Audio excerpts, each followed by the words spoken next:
Today in Higher Learning, a surprising series of reports from the Federal Reserve Bank came out last week.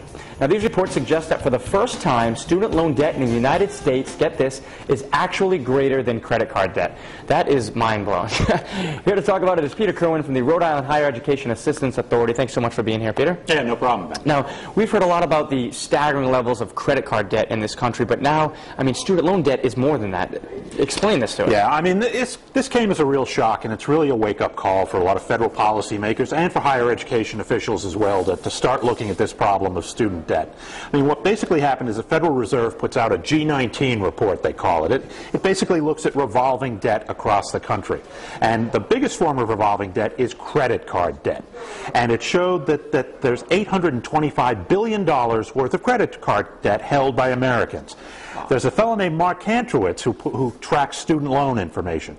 His survey put out the number of $830 billion for student loan debt. So what we see now is that student loan debt number finally... Mind-blowing numbers when you think about it. Yeah, and it wasn't supposed to happen for 2 or 3 years. I mean, most of the people who track this figured, you know, it's bad, but it's not going to get this bad for a while. What happened here is that I think you've got, obviously, the continuing high levels of college costs going up and up and up. Yep. And then you've got on the consumer side, people are trying to pare down their debt levels. They're trying to pare down their credit card monthly payments. Is that why this happened so quickly? I think that's what did it. I mean, I think a big part of it was the fact that people aren't putting a lot of big ticket items on their credit cards right now. Not anymore. The economy is slowing down. People are nervous about spending. So the consumer end is coming down. The other end keeps rising quickly. So I mean, that's what's brought us to this point. All right. So again, I mean, these are numbers. They're huge numbers. But again, they're just numbers. The bottom line is, what does this really mean for students? Well, look, I mean, one of the big things that has to happen is there has to be some serious coverage of this issue. I mean, there was a group when this study came out.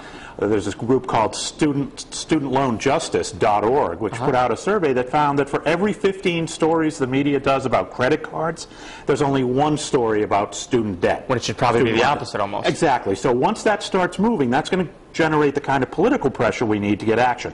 There have been movements, steps taken to protect consumers through credit cards. Now there really have to be steps taken by Congress to protect student loan borrowers.